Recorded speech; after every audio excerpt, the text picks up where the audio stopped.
Thank you for coming, for so many of you coming at what the organizers themselves have told me is a very bad time, around about 4 o'clock, which is after most people have eaten, their blood pressure goes down, and all they want to do is sleep. So I'll start off, with the age-old trick of explaining a couple of anecdotes so people don't go to sleep. A lot of people say, in fact, a lot of people said to me, including English people, but also some Spanish people, when I first came here and I discovered, let's say, that there was a situation here, let's call it that, between Catalonia and the rest of Spain. They said, this is all a load of nonsense, nothing is going on here at all the fuss is being invented by a minority of Catalan nationalists, they always use that phrase, and that in reality, everything is absolutely fine here in Spain, except for a few troublemakers. And, well, I know that's not true, but it's very difficult to explain to people living outside Catalonia why that isn't true. So to give you an idea of the kind of low-level conflict that there is going on at the moment between the Catalan area and the rest of Spain, I always think, for example, of an episode, and it's one episode of which I could quote dozens that have been told to me or which I myself have experienced. It's 2006, we're in Burgos in central Spain. A friend of mine who works for a film crew has gone into a bar, a kind of restaurant bar. They want something to eat. 3 of them sit at the table. My friend goes to the bar. He orders everything in Spanish. He sits down with his friends. They start to talk about the shoot. And as they're Catalans, they're talking in Catalan to each other. Before they get served, let's say, even their first snack, the owner of the bar comes out from behind the bar, goes up to them and says, "Si queréis hablar en catalán, mejor hacerlo en otro sitio." And all 4 of them are thrown out of the bar for speaking their own language to each other. Now, some people could say, okay, that's a one-off anecdote. This guy was obviously a kind of uncultured, rude person who understood very little. So let me give you a second anecdote, much more recent, 2009. This was told to me by Patricia Gabancho, who's an Argentinian journalist who also writes books in Catalan. There's quite a few of us, actually, as freaks, foreigners who write in Catalan. And 2 friends of hers went to the El Prado Museum in Madrid, one of the most famous art galleries in the world, public art galleries in the world, and they were commenting a painting in the Louvre, Catalan friends of hers. Obviously, they were commenting on this painting in Catalan. And another art lover walked past them, overheard the language they were speaking out, and in the middle of the Prado, shouted out, "Hijos de puta catalanes!" before going on to admire some more old masters. Third example, and perhaps the one that clarifies the situation most clearly, is when a well-known writer here, a Catalan language writer called Empar Moliner, a satirical writer, she went to Madrid for work. Her book was being published in the Spanish language. She went to Madrid airport, she got a taxi at Madrid airport, and as she was driving into the center of town, she got a call on her mobile. She picked up the call, it was from a friend in Barcelona, and she started talking in Catalan to her friend. Immediately, the taxi driver turned round and said, "Aquí estamos en España, aquí se habla solo español," aggressively, rudely, and so forth. And Empar Moliner looked at him for a moment and said, "Ah, I see what you mean. No, but I'm not speaking Catalan, I'm speaking Italian." And he just said, "No pasa nada, pues." So there are 3 little anecdotes which give an idea of the kind of tension that exists between Catalonia and the rest of Spain. Like I said, these are 3 anecdotes. They mean nothing in themselves. But believe you me, they belong to a much wider set of anecdotes which belong in turn to a much wider frame of general reference. Before, maybe I should just make 2 things clear before going on with the rest of the talk, to make it quite clear where I'm coming from.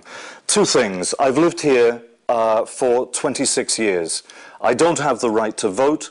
I don't support any given political party in Catalonia or anywhere else for that matter.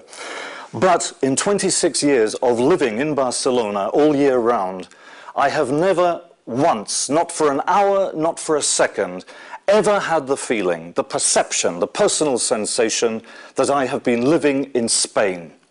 Now, when I say Spain, I mean Spain as most people are taught to know it, as that cliché of Spain that exists in most people's heads, even if they've never been anywhere near Spain at all. I certainly have never had the sensation that I have been living in Spain in all these 26 years of living in Catalonia. The second thing, maybe I would like to clarify, is that I am not and never have been a nationalist. A nationalist in the English-speaking world and also in large areas of Europe is a highly negative word for usually, well, for several good reasons. You know, Second World War. It's a negative word, and which I identify myself personally with exaggerated and potentially violent exaltation of the country that you just happen to have been born in. So I've never really been a nationalist, and I don't support nationalist ideas in that sense, in the way I've just defined them. Having said which, I make only one concession to nationalist thinking, which is that, and I know I'm stating what British journalists like to call the bleeding obvious, countries exist. Countries do exist. I know because I was born in one. I was born in England, not in Britain, which is a kind of artificial thing because Scotland, Northern Ireland, Wales have different realities. I was born in England. You were all born in a country, and I'm sure you know which one. Even people who move from one country to another know that they were born in that country and that they are going to live in that other country. Now, the only problem, the only time you get any kind of conflict over this perfectly common sense, shared sense of concepts, is when you get large numbers of people on a given territory saying that they live in a country which is not the country stated on their passport. Now, it's a situation that happens all over the world. But it is also the situation right now, at the present time, in Catalonia, and has been for quite a long time. Well, no, passports weren't invented till after the First World War. Certainly since the First World War. If they had been invented before the First World War, then too. Now, this conflict can take all over the world. It can take, it can be violent, it can be political, it can be cultural, it can be linguistic, and so on and so forth. In the last 300 years of Catalan history, it's been all of those things in different degrees, which we'll very quickly have a look at. Before we move on to that, I would just like to say that I have never always been accepting of Catalonia. When I first came to Catalonia, I didn't come to live. I came in the late 70s, 1978, 79. I came for a short stay. I don't think I stayed for longer than about 6 months. And when I came here, I not only had no interest in Catalonia, I didn't know it existed. I didn't know there was such a thing as a Catalan language. I didn't know anything at all about it. And when my friends in the village where I was staying told me about, you know, the Catalan language and so on and so forth, immediately I rejected it. I wanted nothing to do with it. I assumed it was some kind of small, minority, unimportant thing of interest only to a few eccentric professors in a couple of universities and maybe a few people living in remote rural areas of Catalonia. For me, a Londoner, coming from such an international city, in commas, because London isn't really that international, but coming here, I felt that I had no interest and no need to have any interest in anything to do with Catalonia whatsoever. And if I change my mind, it's because I simply came in direct contact with the reality. I found that Catalan not only actually was a language, not a dialect, not a hybrid between French and Spanish, as some people say it is. It was a proper language. I heard that it was used in a completely normal way by really very large amounts of people. And the more I found out about it, when I found out it was actually spoken by millions of people, to date, about 9 million people today, that's 1 million up from 30 years ago, And also, I gradually found out that it was not only a language, it had also, like most other important languages of any kind, had generated its own cultural universe, linguistically differentiated and completely viable in music, in comics, in literature. It has the most extraordinary literature, the Catalan language, way out of proportion, in fact, in terms of quality and quantity, to the amount of people that actually speak Catalan. So I discovered all of that. Later I discovered things. A lot of people are surprised to hear that it's now the 19th language on the internet. There are 6,000 languages on the planet. So for Catalan to be the 19th language on the internet, some people find surprising. Anyway, after all that, I kind of changed my view 180 degrees. I decided to learn the language. I learnt it with this book, Teach Yourself Catalan, but also especially going out every day, because I had no common language with these people. I spoke no Spanish. Therefore, the only way I could get a beer would be to order it in Catalan directly. So after 6 months, I learnt the language and learned to speak the language. I then spent 4 years back in London reading books in Catalan with a dictionary, and then I widened my vocabulary and so on and so forth. But there was one other thing I liked very much about what I found after 6 months of living in the late 70s in Catalonia, which was my last objection to the whole Catalan thing, that it was nationalistic in the sense I've just described, closed, xenophobic, looking in on itself, was a completely false cliché. And that, in fact, I found that it was often the more Catalanist people I met who were simultaneously the most internationalist. They were the ones who travelled all around Europe. They were the ones who travelled to Africa and South America and Asia. They were the ones that were open to people coming into Catalan culture from other areas. In fact, their whole attitude was considerably less closed than what I was used to hearing in England, because, and this is for historical reasons, it's not because Catalans are better people than anybody else, there is barely any, there's in fact hardly any, ethnic tradition in Catalanism or in Catalan nationalism. In fact, absolutely none. Their attitude, the attitude here towards being Catalan is almost exclusively based on a question of language and culture. To give you just one example, one idea of that, one of the best known, this happened in 2008, a 28-year-old woman who was born in Morocco and moved here when she was 8 years old. At 28, she won the most prestigious Catalan language literary award. Also, not only the most prestigious, but the one which had the largest amount of prize money, which is the only reason I feel envious of her all the time. Now, Najat El Hashmi is now, 2 years later, at 30, absolutely part of the Catalan literary scene. She was welcomed with open arms by the Catalan press and the Catalan media.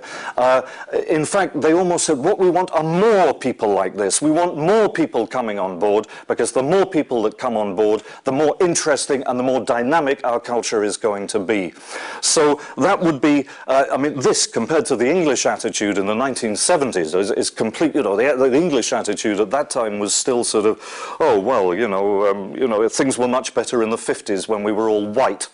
And that was really, so I found the Catalan attitude actually much more refreshing than the attitude I had been used to living normally, day by day, in London, from people in London and people in England generally.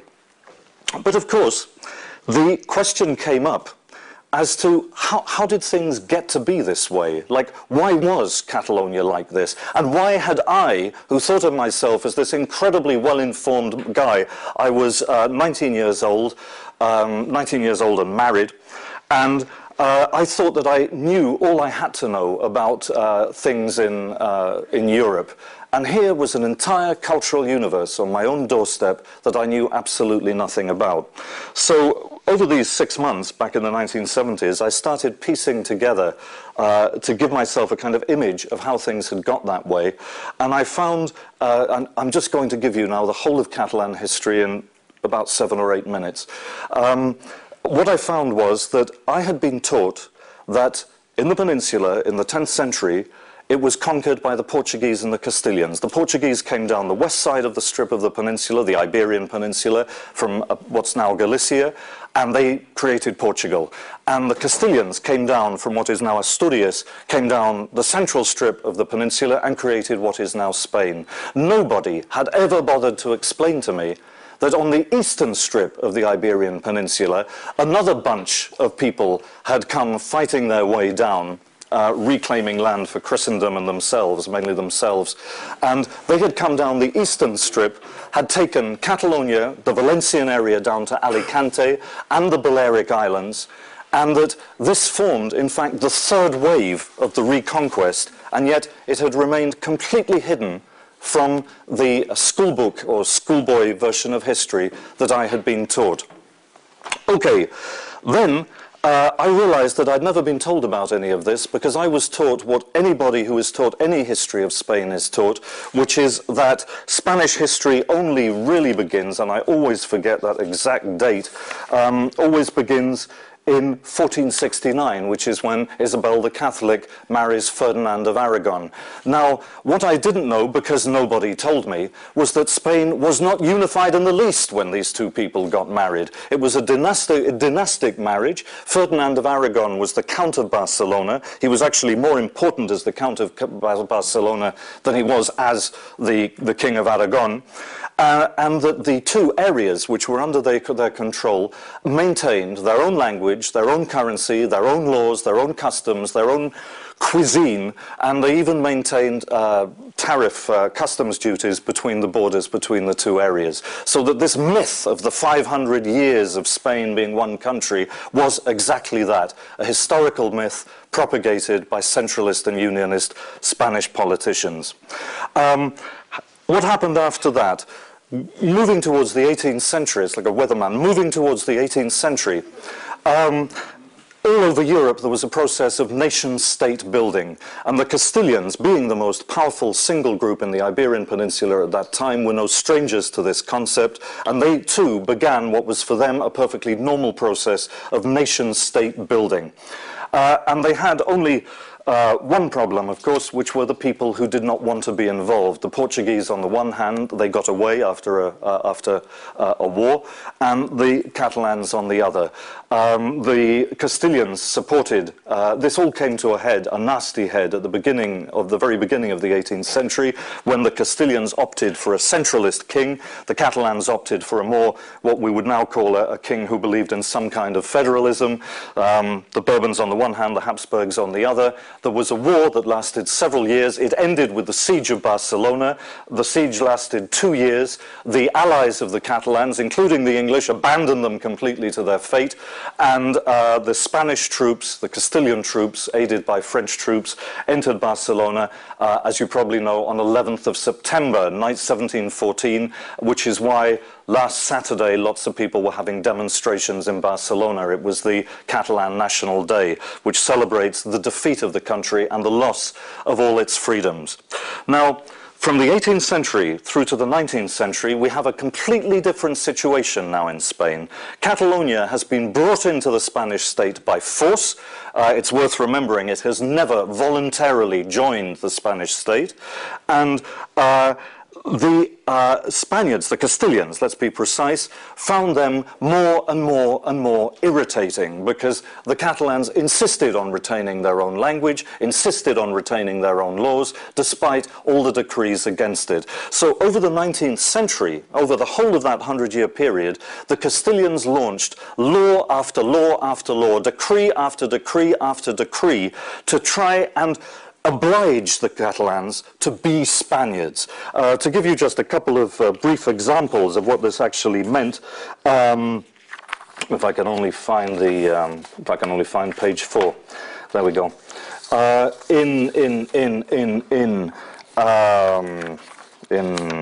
When was that? Yes. In 1881, for example, any legal document written in Catalan, from a testament to a tram ticket, was declared null and void officially. In 1896, it was forbidden to speak Catalan, and remember, in 1896, the immense majority of the population did not speak any Spanish at all. They spoke only Catalan. It was forbidden to speak in Catalan in public places and on the telephone. In 1923, all the streets and signs had to be in Castilian, that is Spanish only, and teachers caught using Catalan to their monolingual Catalan-speaking pupils. These teachers were sacked on the spot if discovered. A year later, the architect Antoni Gaudí, international figure, he was arrested for speaking in Catalan to a policeman. They took him to the holding tank in a police tank. They threatened him. They threatened to beat him up, and it was only because he was a venerable old gentleman. This is what they told him, that, you know, they didn't stick it to him. And they said to him, in fact, they said, "What's the matter with you? Can't you speak Spanish? Why don't you speak Spanish to us?" And Antoni Gaudí, who, belonging to the Catalan middle classes, did in fact know how to speak Spanish, said, "Yes, of course I know how to speak Spanish. I just don't want to." So there we have an idea of this conflict which exists today, but which has a strong historical background.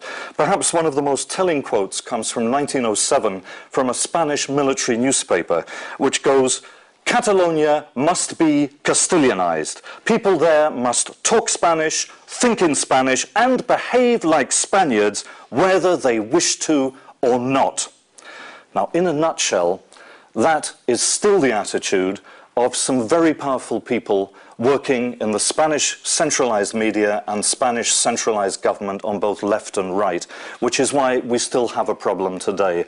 There were some good moments. There was a moment of democracy, a brief window, 5-6 years, opened in the early 1930s, when the Catalans got in there and reinstalled the Generalitat, the Catalan government that had been taken away from them by force in 1714. It lasted 6 years because then a fascist dictator launched a civil war in Spain, came into Catalonia, and then things really got bad. Under Franco, and Franco was here for 40 years, almost 40 years, 38, the situation for Catalans was extraordinary, absolutely surreal almost, as regards the use of their language. Under Franco, you could be arrested, you could be beaten up, you could be imprisoned just for chatting to people on your own street in Barcelona or any other Catalan town or village. There are documented cases of people being thrown off moving streetcars for speaking or for chatting in Catalan on them.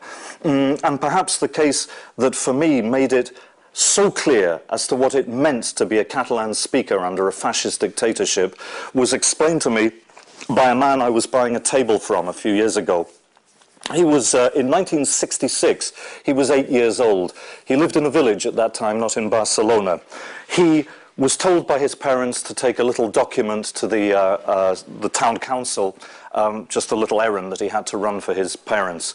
As he left his parents' house, he was thinking in Catalan. He walked into the municipal offices, and without thinking, he just walked in and said, "Bon dia," good morning, instead of the mandatory "Buenos dias."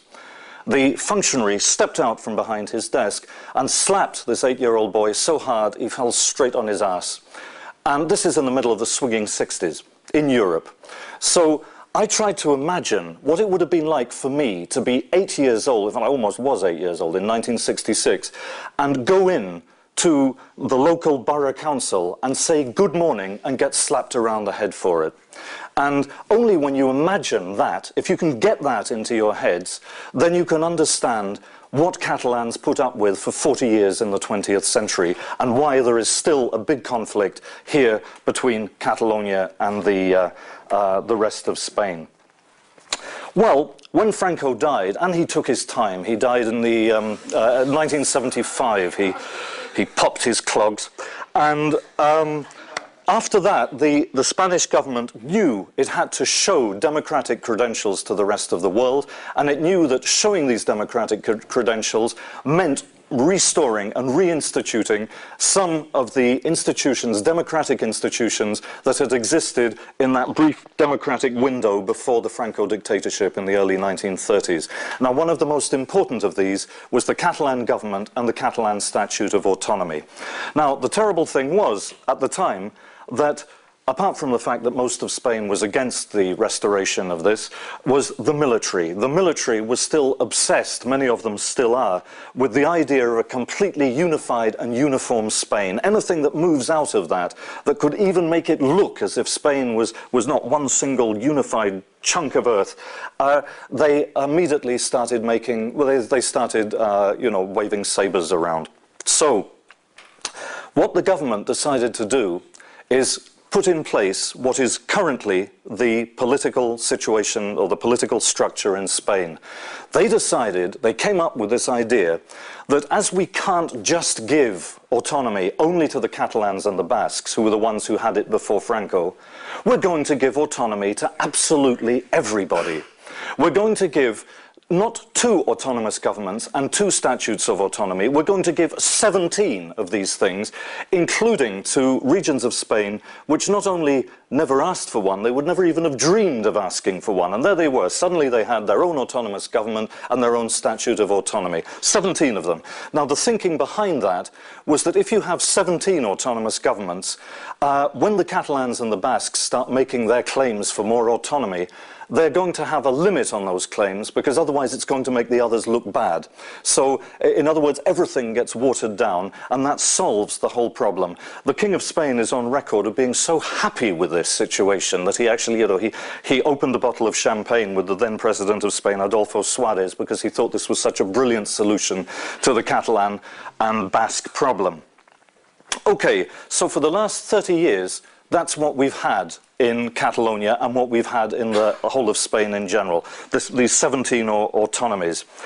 And what people have discovered over time, especially in Catalonia, that this whole system of the autonomies is just a wonderful way for Spanish central government to have its cake and eat it.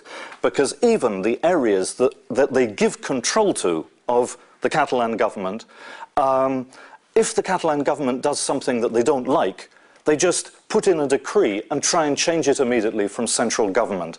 So it's not federalism, it's not really even autonomy, it's not really one thing nor the other. And this process of haggling constantly with central government, lots of lawyers have got rich as Croesus out of this, by the way, as well, has been going on for 30 years. It's been highly unsatisfactory. It hasn't made Catalonia fit better into Spain, and it's been like a constant source of aggravation and political conflict.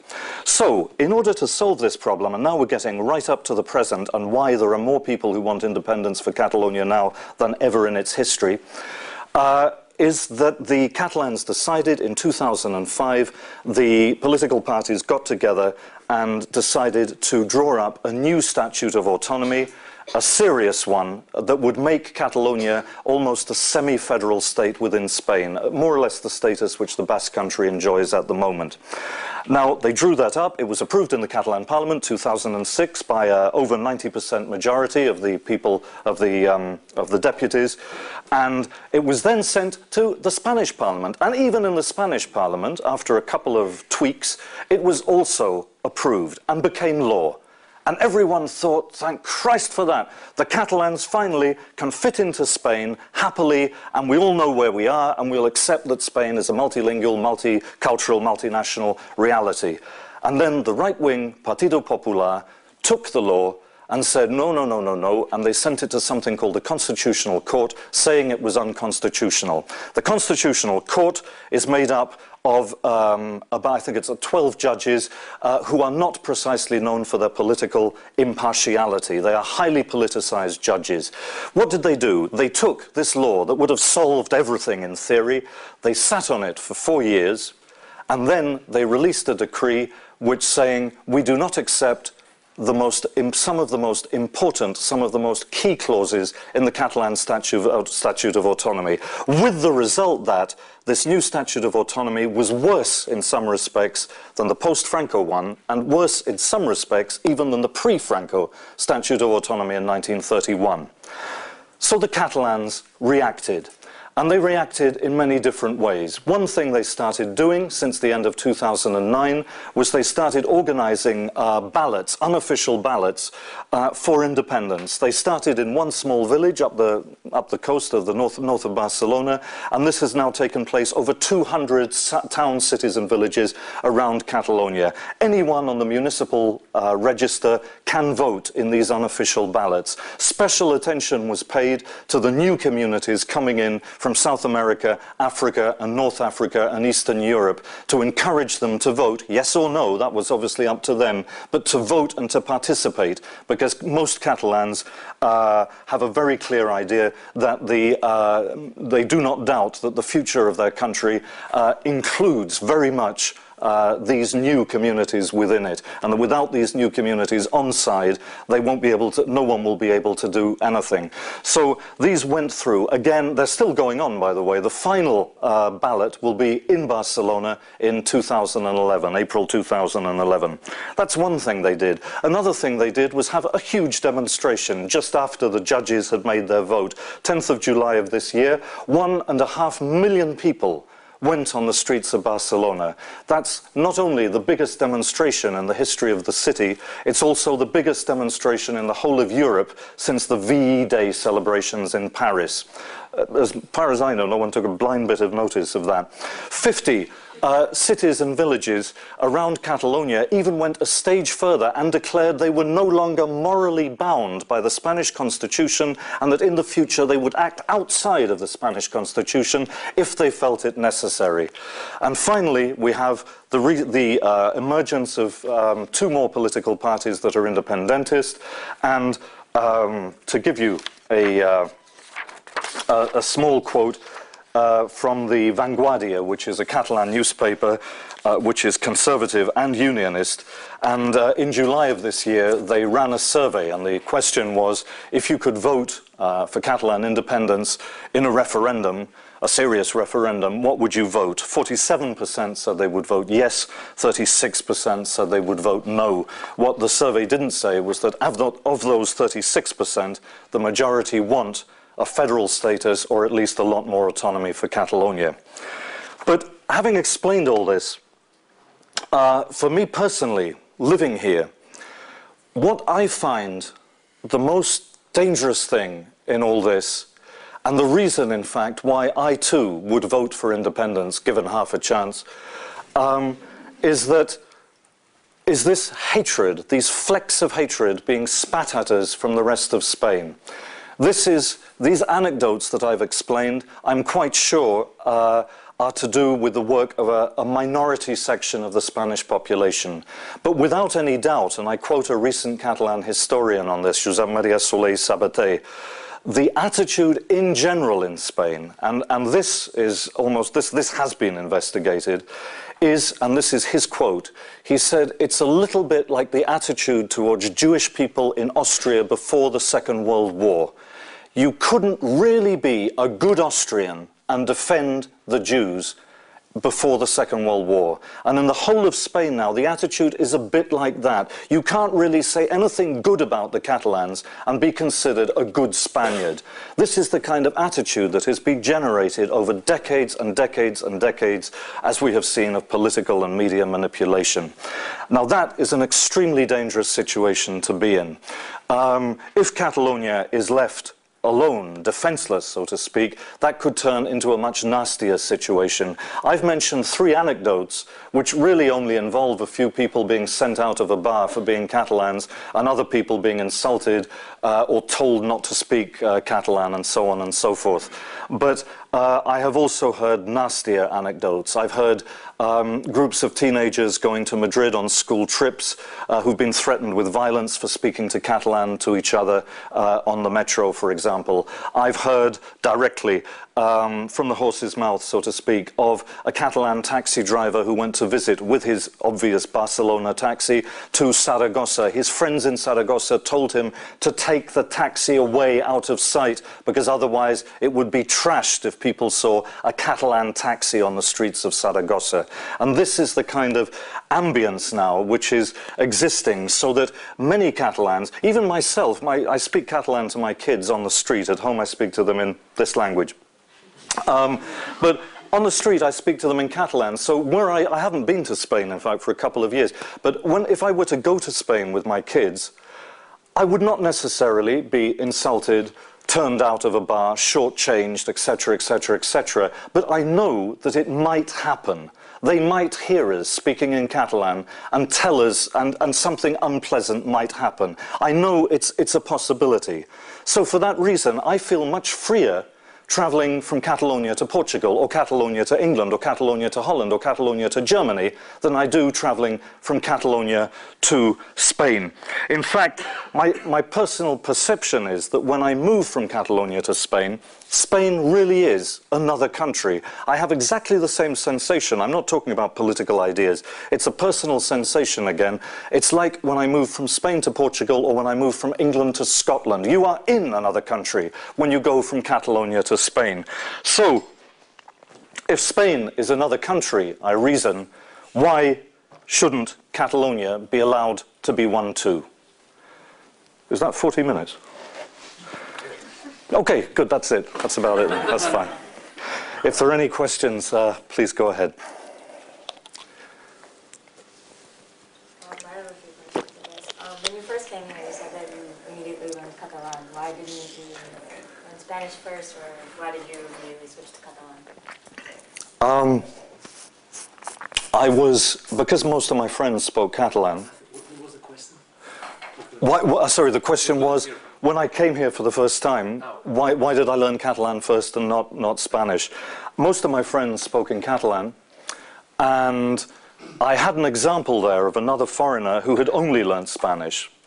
And therefore, what I noticed was that basically everyone he knew, including his own wife, had to change language in order to speak to him. Yeah. And I decided, well, I don't want to do this. You know, I don't care if it's a smaller language, whatever the hell that means, you know. I want to speak to these people directly in their own language. It was basically that kind of thing. And there were other elements as well. I mean, in 1978, everything was very confused. So Catalan people would say, oh, we're so proud that you're learning our language. And then they'd go, hey, but you know, it's going to be dead in the year 2000, you know, because everybody thought anything could happen, you know.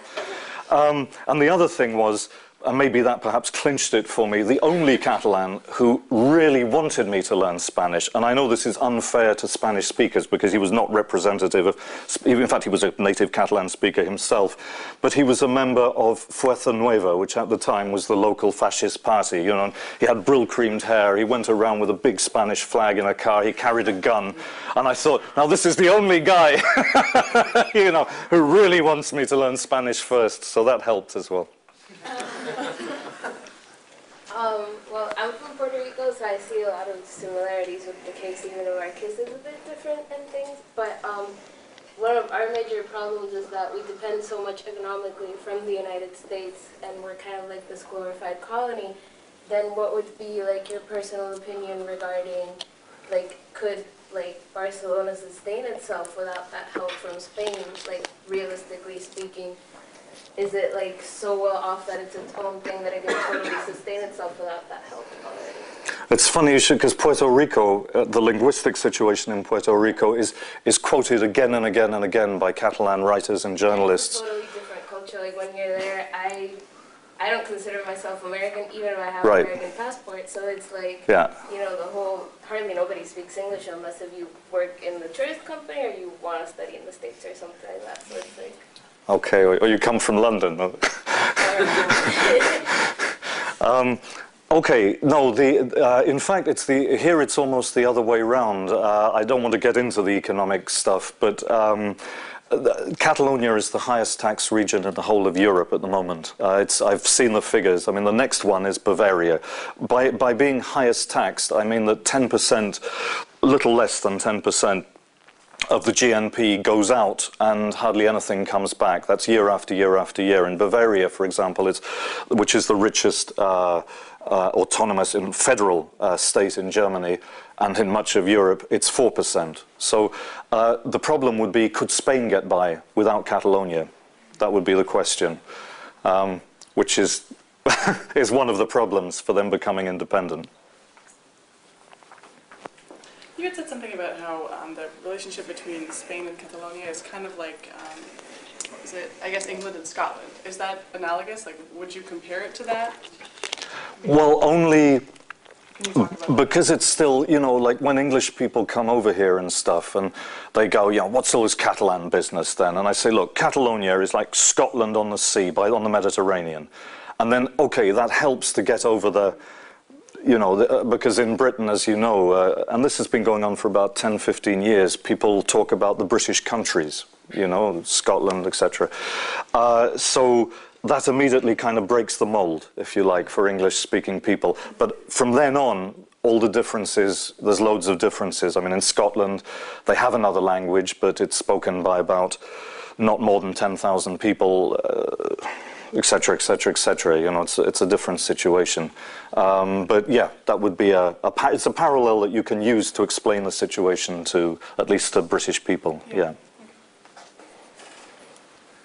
You made it sound like if there was a legitimate vote for Catalan independence, you would not be allowed to vote. But you also said that the small communities from Latin America and Africa can vote in the mock ballots. And I can vote in the mock ballots. No, if it's a serious ballot, this is the irony, I have to have a Spanish passport in order to be able to vote in the referendum for Catalan independence.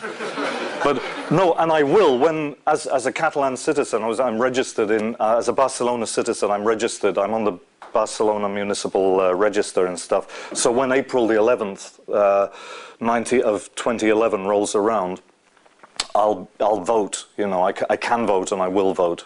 Basically, it's the only time I can vote, you know, it's like, but this is for these kind of mock ballots or unofficial ballots, which have they have a symbolic and they carry some political weight as well. Yeah. I hope I don't offend anybody, and pardon my ignorance, but when I first came to Barcelona, I've traveled in other parts of Spain, and I didn't necessarily notice like a drastic change between the rest of Spain and Barcelona. How can we attest to that? Do you have an explanation for me? I mean, if it's not such an obvious change, I mean, I guess my question is, why isn't there, if it's such a different culture, why isn't it so obvious upon first visit? Perhaps because at the time you weren't speaking Catalan or Spanish, I don't know. But the first thing I notice, for example, when I get back here is that I'm suddenly able to use Catalan again. Just as when you move to any other country, you can use that country's language, whereas before you can't. So the first thing I notice is that I can, I'm here, I can suddenly go, bon dia, voldria un café amb llet, sisplau.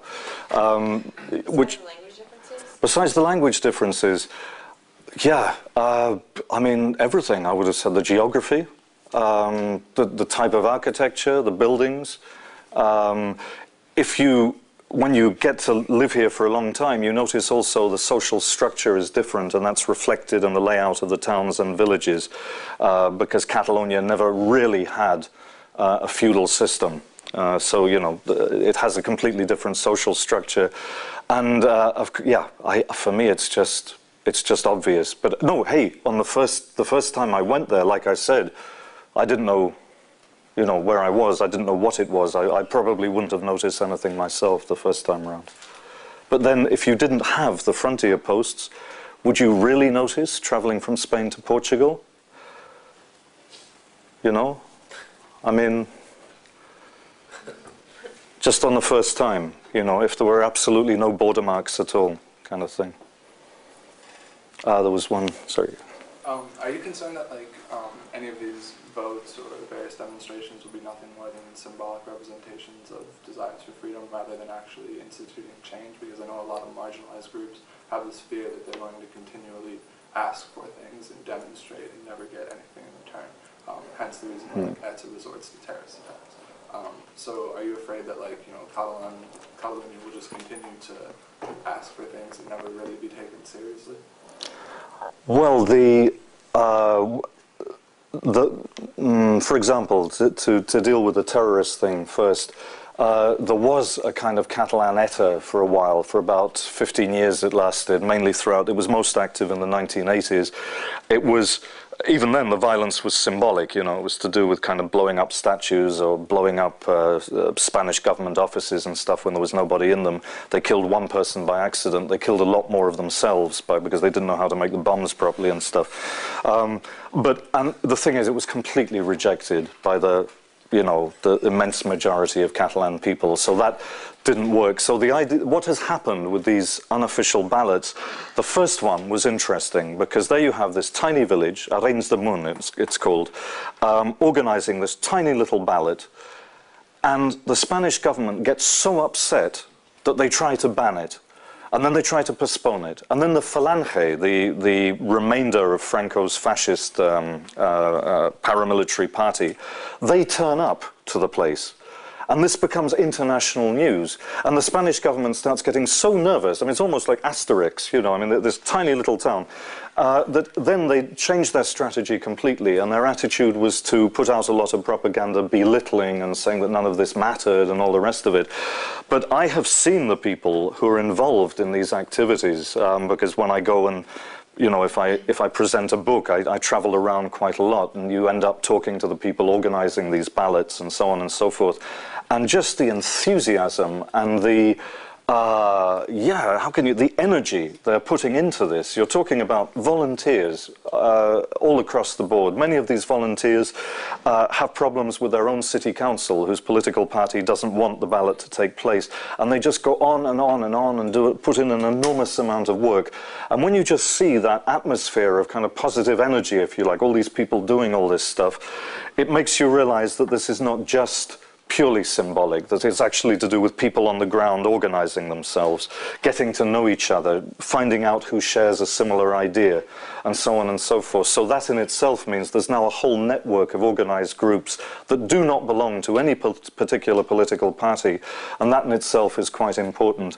It's also put independence on the political map in Catalonia. You know, there's even political parties which before would never have talked about independence now have to make it very clear where they stand on that issue, whereas before they just hushed it up.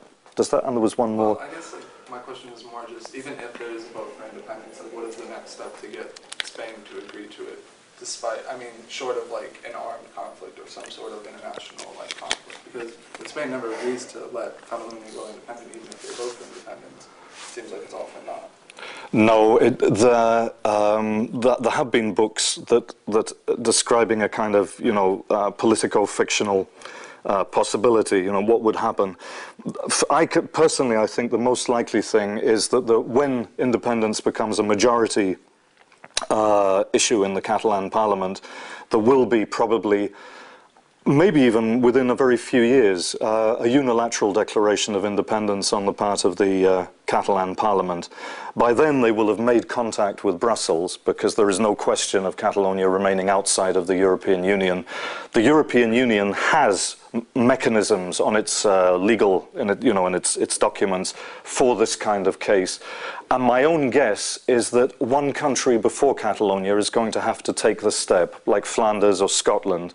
And when that happens, things will move very fast. You know, I mean, the only thing we know in Europe about these, about new countries being created, because lots have been created in the last 15 years, is that things move very fast when they move. You know, it's like in 24 hours, you've suddenly got another country on the map. And I think it's going to be something like that when it happens. If it happens. It was sorry, there's you. That was my question. Oh, that was your question, okay. How difficult would the transition be, like, bureaucratically, for Catalan to be independent? Like, would all of a sudden the police be like, oh wait, who's paying us? Oh wait, we don't have an army. Like, there's all these. Would that be a smooth transition, or that to be figured out? Well, I don't know when the Bosnian War was going on, there were graffiti up in Madrid saying Catalans remember Sarajevo. So, you know, there is obviously some people who would adopt a violent attitude to the whole thing. There's a Catalan police force. Most of the police here are either municipal or belong to the Catalan government. Very few are actually responsible to the central government. So the police have already they're already on side, so to speak. The military is another question. When the new statute was being debated, a high-ranking military officer in Madrid suggested that the only solution would be a military invasion of Catalonia. And, you know, Zapatero, the president, sacked him immediately and stuff. But, hey, he'd said it, you know what I mean? But the statistics are more hopeful, because the Spanish army now is not the Spanish army in 1979. The Spanish army now forms part of NATO. It has to obey orders that go above the Spanish king, who is the official head of the armed forces. And in recent surveys, only 24% of the Spanish population outside Catalonia say they would be in favor of military intervention. So I don't think they would send the tanks in.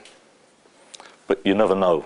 You know, people do talk about that a lot, about that possibility, because people still remember the 1981 coup d'etat very clearly. I remember it very clearly because a good friend of mine in this Catalan village, you know, he just saw what was going on, and he just started packing his bags to go. You know, it failed, but you never know. You never know. But I don't think it'll happen. I don't think there'll be any violence. Catalan seems to have a sort of dual identity. On the one hand, it's marginalized by Spain, but on the other hand, within Barcelona, it's kind of the language of more socioeconomic, like, I guess, a better socioeconomic situation, because, like, a lot of people who, like, immigrated here from Latin America speak Castilian. And so I was wondering how you think this kind of dual linguistic identity could possibly affect Catalonia's success as an independent nation, like having it being kind of two things at once, like marginalized and yet a sign of like socioeconomic success, you know? Well, the situation of Catalan inside Catalonia is really complex, and it's so complex that none of the cliches work, you know. A section of the bourgeoisie is Spanish-speaking because they think of Catalonia as a kind of peasant language. Another section of the bourgeoisie, or the upper middle classes, whatever you want to call them, are very pro-Catalan, but right-wing, conservative, but pro-Catalan, even pro-independence in some cases. But there are many working-class Catalan speakers, and the Catalan Spanish speakers, as are the Catalans who are monolingual Spanish speakers, all understand the language perfectly. So I've tried everything. I've tried being bilingual, which is a disaster because I learnt my Spanish 6 years after my Catalan, and my Catalan is internalized because I learnt it in 6 months, every day going out and speaking in Catalan. It was very difficult, but it made the language mine in the sense that English is mine. But Spanish I have to translate all the time. So for convenience, I have now for years and years and years, I use Catalan everywhere. You know, not the Spanish police, but everywhere else I use Catalan. And I've never had any problems, you know, ever. I mean, you know, Spanish-speaking, monolingual Spanish-speaking Catalans don't have any problems with being spoken to in Catalan at all. Some of them have like a kind of linguistic block. They find it difficult to learn another language or to speak another language, so they don't use Catalan. But basically everything is in place. The fascinating thing, though, is the reaction of the new Catalans, as they're now called, which is the 1,200,000 people who've moved into the country in the last 10 years, mainly from Latin America, Africa, North Africa, and Eastern Europe. And that is absolutely fascinating because tens of thousands of them either have learnt Catalan, are learning Catalan, or want to learn Catalan. And the attitude of almost all of them, without exception, is that they want their children to learn Catalan, even if they can't be bothered. So, because they see it as something important, they see it as important not only in economic terms of getting ahead and all this kind of stuff, but important of just not being foreign in Catalonia.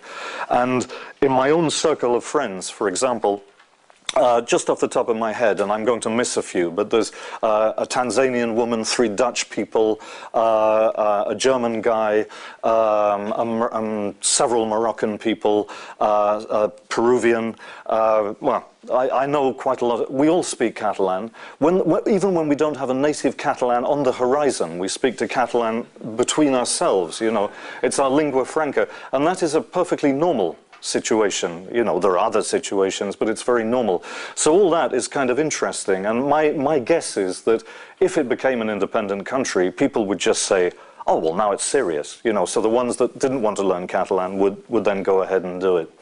But it's an international language within its borders, you know, you've got people from all over speaking it. Were Catalonia to gain independence, what nations do you think would form a natural alliance and, you know, maybe a special relationship with the new state, kind of like a France and Germany? Germany, certainly. France would be against it. France, there's, how many are there now? I think it's something like 55,000 Catalan speakers in France as well, you know, because there's a French Catalonia. It's a small bit of territory which has Perpignan as its capital. And the French are, I've talked to a Catalan-speaking French person. Well, he doesn't think of himself as French, but he's on the French side of the border, and he says their attitude is just, you know, totally centralist. The Germans, on the other hand, would be favorable. The Dutch would be favorable. All the small countries, the Baltic countries, the Scandinavian countries, the stateless but influential countries in Britain like Wales and Scotland, and Ireland already is favorable to ideas of Catalan independence. Quebec on the international scene, there are lots of contacts going on all the time, cultural, political and so on, between Quebec and Catalonia. You know, so Quebec would raise its voice as well. You know, thinking off the top of my head, those are the places that come to mind.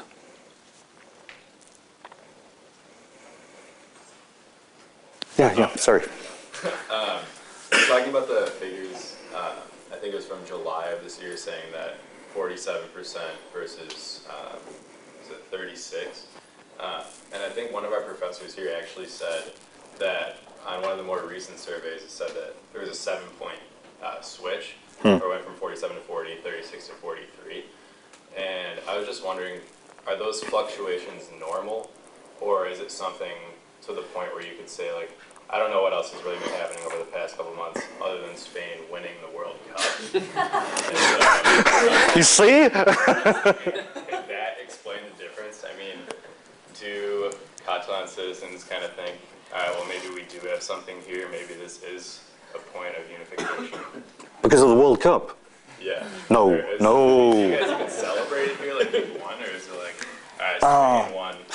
No, okay, to answer the question backward, the World Cup, okay, like lots of Catalan people follow football. They have one of the best football teams in the world, Barça, Football Club Barcelona.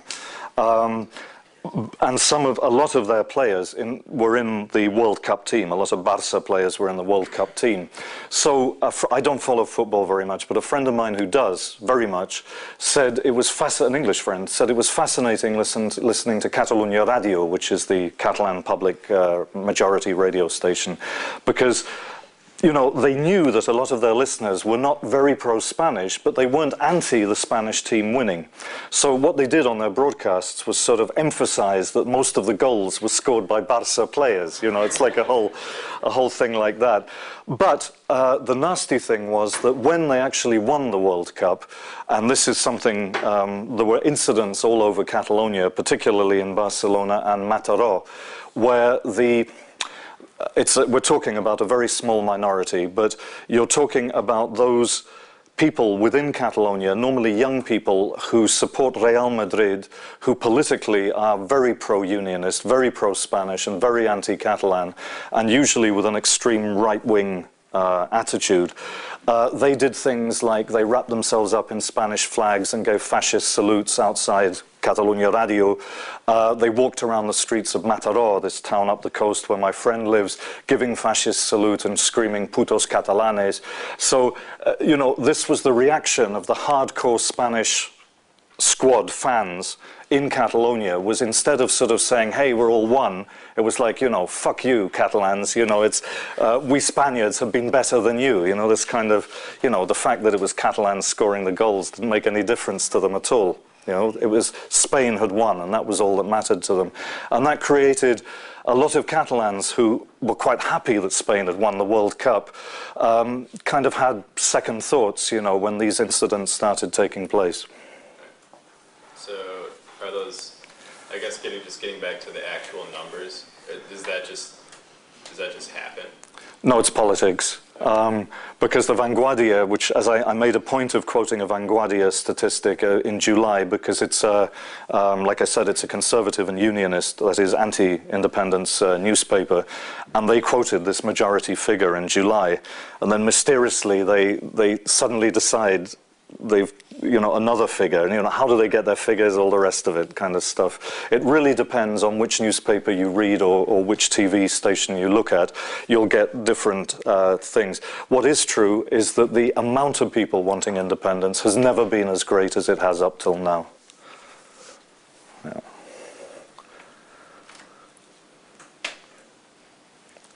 Okay. Is that what you reckon? They suffered enough. Okay, thanks very much. Thank you for that.